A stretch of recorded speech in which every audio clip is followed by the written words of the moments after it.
তোমাদেরকে যে বলেছিলাম আরেকটা রিসর্টটার মধ্যে সুন্দর একটা দেখার মতো পার্ট আছে, ওটা হলো এই পার্টটা। একটু তো দেখে বুঝেই গেছো, অ্যাকচুয়ালি রিসর্টটার মধ্যে না এমন একটা বাঁশের উঁচু একটা এরিয়া ছিল, যেটা এমন একটা গাছ মাঝখানে রেখে পুরো দিকটা বানানো হয়েছিল। আর নিচটা যে এটা পুরো প্লাইউডের ছিল, আর বাকি চারোদিকের যে বানানোগুলো ছিল এগুলো বাঁশ দিয়ে বেত দিয়ে ওভাবে বানিয়ে রেখেছিল।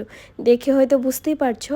আর সামনের থেকে ওই যে সিটিং এরিয়াটা দেখিয়েছিলাম, ওই জায়গাটা ছিল। এখানেও কিন্তু বসার জায়গা ছিল। আর যে সিদ্ধার্থ আগিয়ে যাচ্ছে এই সাইডটা দেখে তো আর আমরা আরও অবাক ছিলাম। এখানে না ছোট ছোট করে কলসি, কিছু কিছু ঘর, ছোট ছোট ঘর আর বড়ও একটা ঘর ছিল, ওভাবে না পাখিদের জন্য বাসা বানিয়ে রেখেছিল। আর এইখানে অনেক পাখিও কিন্তু ছিল।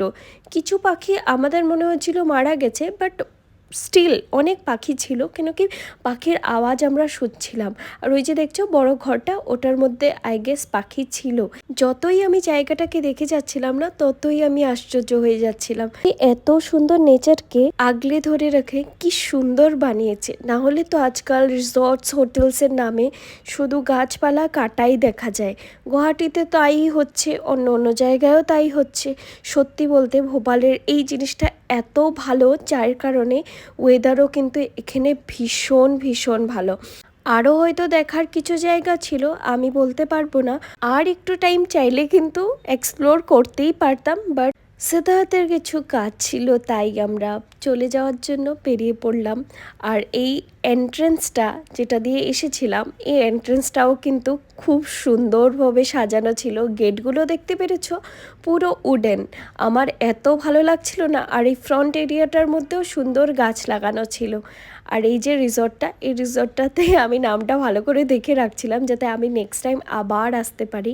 বলা হয় না যে তুমি যদি কিছু ডিসাইড করে রাখো, ওটা যদি হয় তো ভালো, আর যদি ডিসাইড করে তা না হয় তাহলে বেশি ভালো। অ্যাকচুয়ালি আজকে আমাদের লং ড্রাইভে যাওয়ার কথা ছিল, তারপরে ওখান থেকে কিছু খেয়ে নিতাম, এমন কিছু প্ল্যান ছিল। বাট আমরা যেখানে যাব ভেবেছিলাম, ওটা আর আমি গুগল সার্চ করে পরে না পাওয়ায় এইখানে বাড়ির সামনেই এই রিসর্টটাতে আসা।